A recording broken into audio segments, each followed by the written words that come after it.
जय जिनेंद्र दर्शकों, स्वागत है आप सभी का पारस चैनल के विशेष कार्यक्रम में, जहां आप जैन धर्म से जुड़ी प्रत्येक गतिविधियों का आनंद लेते हैं। दर्शकों, भारत की आर्थिक राजधानी मुंबई के वडाला पश्चिम संभाग के देवादिदेव 1008 श्री चंद्र प्रभु दिगंबर जैन जिनालय एवं वेदी का नव निर्माण आधुनिक शिल्प की अनुपम रचना के साथ हुआ, जिसका भव्यतम श्री जिनेंद्र पंच कल्याणक प्रतिष्ठा महामहोत्सव एवं विश्व मैत्री महायज्ञ का भव्य आयोजन फाल्गुन कृष्णा 12 से फाल्गुन कृष्णा एकम यानी 7 मार्च से 11 मार्च तक पूज्य राष्ट्र संत आचार्य 108 श्री पुष्पदंत सागर जी महामुनिराज के परम प्रभावक शिष्य परम पूज्य भक्तांबर वाले बाबा डॉक्टर आचार्य श्री 108 प्रणाम सागर जी गुरुदेव सत्संग के मंगल सानिध्य में संपन्न हुआ, जिसमें पात्रों ने मुख्य भूमिका निभाकर इस कार्यक्रम को और भी जीवंत रूप प्रदान कर दिया। दर्शकों, आदिनाथ भगवान के गर्भ कल्याणक और जन कल्याणक महोत्सव के दृश्यों को देखने के बाद अब समय है तीर्थंकर प्रभु के तप कल्याणक महोत्सव के दृश्यों को अवलोकन करने का। तो आइए आज की प्रस्तुति की शुरुआत करते हैं। प्रातः काल की बेला में नित्यमय पूजन के साथ पुण्यशाली श्रावकों ने श्री जी का जलाभिषेक एवं शांति धारा की।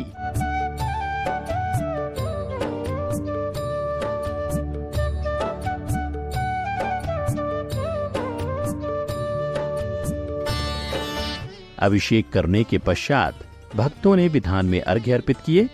इस दौरान भजनों पर झूमते हुए भक्त पूर्ण रूप से तप कल्याणक महोत्सव के रंग में डूबे हुए थे।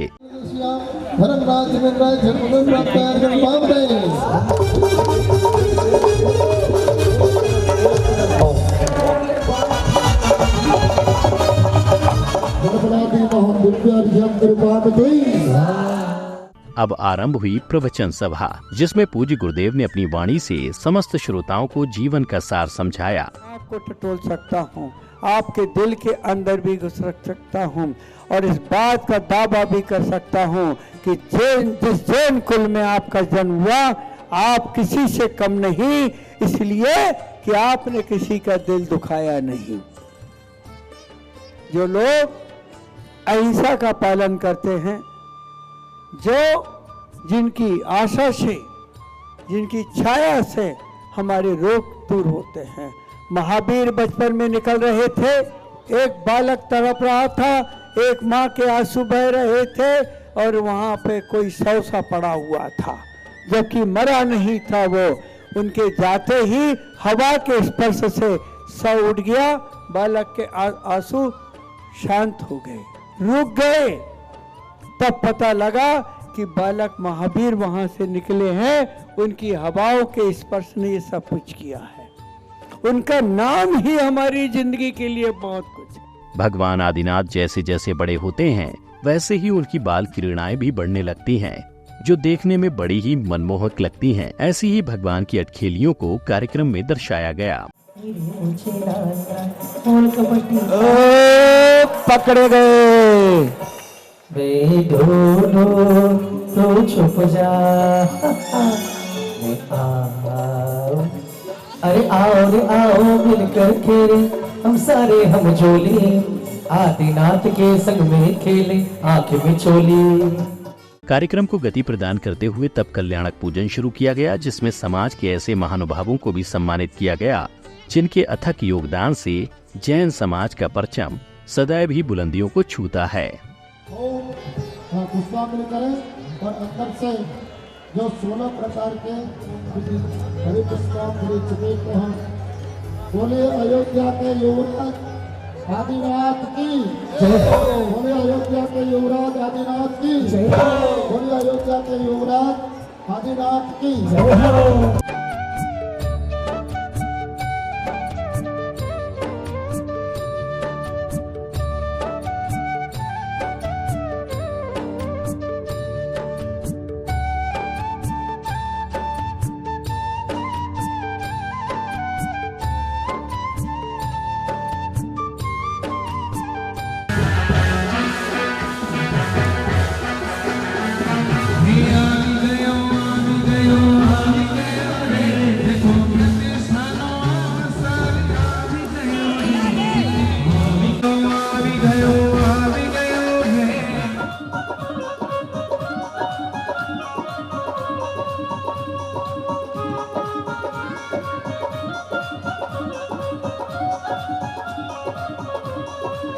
बन्ना रे बागम झूला घालिया तेरी शादी में, तेरी शादी में, तेरी शादी में हम तो आए बन्ना नाचने गाने, तेरी शादी में हम तो आए बन्ना नाचने गाने।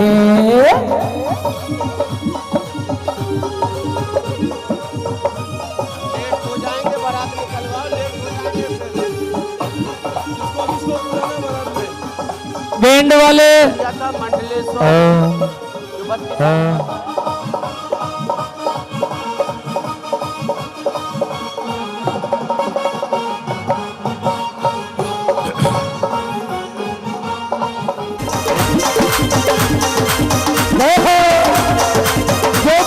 वो बैठे रह जाएंगे, खड़े हो जाओ एक बार।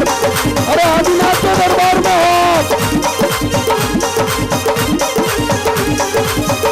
हो बड़ा फिसलना देखो शुरू, जो नहीं खड़ा हुआ वो 90 साल की बूढ़ी मानी जाएगी। खड़े हो जाओ एक बार।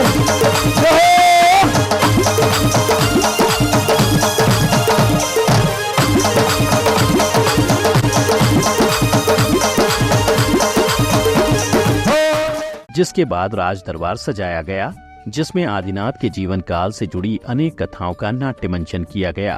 भगवान आदिनाथ की प्रथम पत्नी नंदा के कुक्षी से भरत आदि 99 पुत्र हुए और किसी किसी के मत से 100 पुत्र हुए और एक पुत्री हुई जिसका नाम था भूमि। तीर्थंकरों के यहाँ पर पुत्रियां नहीं होती हैं, परंतु हुंडा व सर्पणी काल के दोष के कारण भगवान आदिनाथ के घर पुत्री का जन्म होता है। आदिनाथ आए यहाँ झूम उठा सारा जहां, जय हो और सारी अयोध्या कहे कैसा है प्यारा समान आए यहाँ झूम उठा सारा जहां, है सारी अयोध्या करे कैसा है प्यारा समान। और दोनों पुत्रियों के माध्यम से संपूर्ण लोक में ज्ञान का प्रचार किया। प्रभु ने कहा, पुत्रियों तुम दोनों शील और विनय आदि गुणों के कारण इस किशोरा अवस्था में भी वृद्धा के समान हो। तुम दोनों का यह शरीर, यह अवस्था और यह अनुपम शील यदि विद्या से विभूषित कर दिया जाए तो तुम दोनों का यह जन्म सफल हो सकता है। इसलिए हे पुत्रियों, तुम विद्या ग्रहण करने में प्रयत्न करो, क्योंकि तुम्हारे विद्या ग्रहण करने की यही उम्र है। मैं आपके द्वारा बताए हुए ज्ञान का अर्जन कर ज्ञानवान बनूंगी। ये 1 से 9 तक अंक, इन 10 अंकों के माध्यम से सैकड़ों संख्याओं का करोड़ों संख्याओं का निर्माण हो सकता है। इस प्रकार अंकों के माध्यम से गणित विद्या, अंक लिपि सिखाया। जैसे जैसे समय बीतता है वैसे ही महाराज नाभिराय की उम्र बढ़ती जाती है, जिसके बाद वे अयोध्या का राजपाट ऋषभ देव को सौंपने का निर्णय लेते हैं। महाराज द्वारा की गई इस घोषणा के बाद समस्त नगरी एवं इंद्रलोक में ऋषभ देव की राज तिलक की तैयारियां शुरू हो जाती हैं। आपके पुत्र बड़े प्रतिभावान हैं, आपके विचार की सराहना करते हैं। क्षीर सागर से चले भरे लाई अष्ट देवियां मिल कर गाई। क्षीर सागर से चले भरे लाई अष्ट देवियां मिल कर गाई। हाथ खुल जाए यहाँ राज्याभिषेक तालियों के साथ हम अनुमोदना करेंगे। यस राज्याभिषेकं जय हो। ओम ह्रीं क्लीं क्लीं ऐं रं हम मम हम सम पम पम हम बम हम मम हम हम सोन कलसे तीर्थंकर राजस्य राज्याभिषेकं करोमि स्वाहा।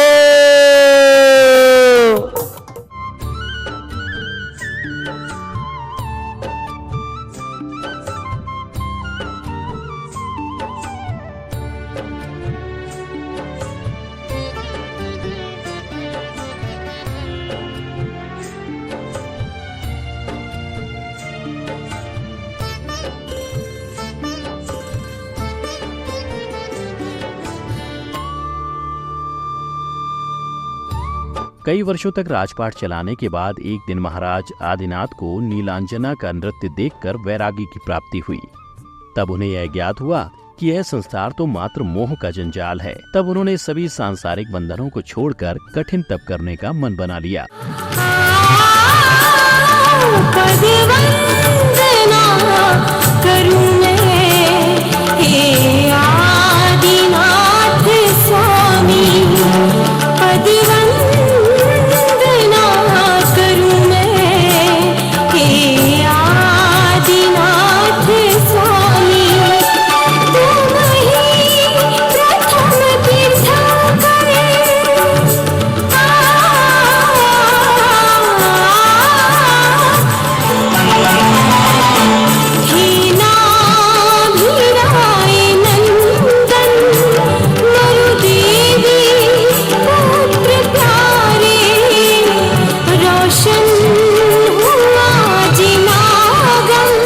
संसारा घोप भोग त्रितय विषय निर्वेग पुंजायमान शोध कंठो भोग माच छमर। आपने संसार शरीर भोगों से विरक्त होने का विचार किया, यह सर्वोत्तम है। आप स्वयं बुद्ध हो, आपको कौन समझाए, किंतु वीतराग मुद्रा बिना मुक्ति नहीं, आप इसे धारण कर रहे हैं, इसलिए धन्य हो। आदि कुमार जब सांसारिक बंधनों से विमुख होकर दीक्षा वन की ओर गमन करते हैं, तब उनके माता पिता, प्रियजन एवं सगे संबंधी विलाप करते हुए उन्हें रोकने के अथक प्रयास करते हैं। ऐसे मार्मिक दृश्यों को देखकर सभी के नेत्र अश्रुपूर्ण हो गए। दीक्षा लेना है तो दीक्षा ले, परंतु आज तेरी माता तेरे को श्राप देती है। संसार में आज के बाद ऐसी कोई माता तेरे को नहीं मिलेगी जो अपने गर्भ में तुझे धारण कर सके। ये स्वधर्म, यह पालकी तो हम उठाएंगे, हम उठाएंगे। अरे मनुष्य के आकार में है और संन्यास वही लेता है जो मनुष्य के रूप में होता है। देव लोग संन्यास भी नहीं ले सकते हैं, तो आप पालकी कैसे उठाएंगे? इसलिए यह अधिकार मनुष्यों का है, आप उन्हें आज्ञा दीजिए। मेरी छाग में जाओ, सौगंध तुम्हें राज मत जाओ, तो आने दे। दीपक जले जले बाबू, तुझको तपना होगा, मोह पचना होगा। अब आदि कुमार मुनि दीक्षा ग्रहण करते हैं, जिसके लिए उन्होंने राजसी वस्त्र, सुख और वैभव सभी का त्याग कर दिया है। जिसके उपरांत आदिनाथ स्वामी के दीक्षा संस्कार को पूज्य गुरुदेव ने मंत्रोच्चारण के मध्य स्वयं अपने कर कमलों से पूर्ण किया।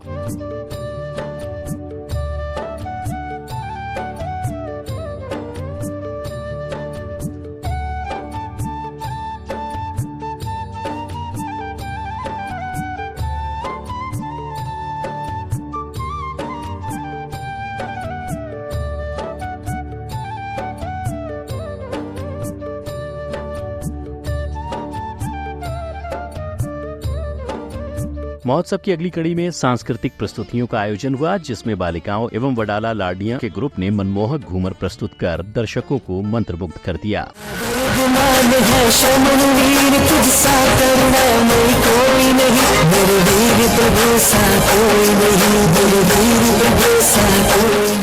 प्रत्येक शुभ कार्यों में दियों की लौ यह सुनिश्चित कर देती है कि प्रारंभ किया गया कार्य कुशलता पूर्वक अपनी संपन्नता को प्राप्त करेगा। इसी मंगल भावना को भाते हुए प्रबुद्धों द्वारा झूमते गाते हुए मंगल आरती की गई।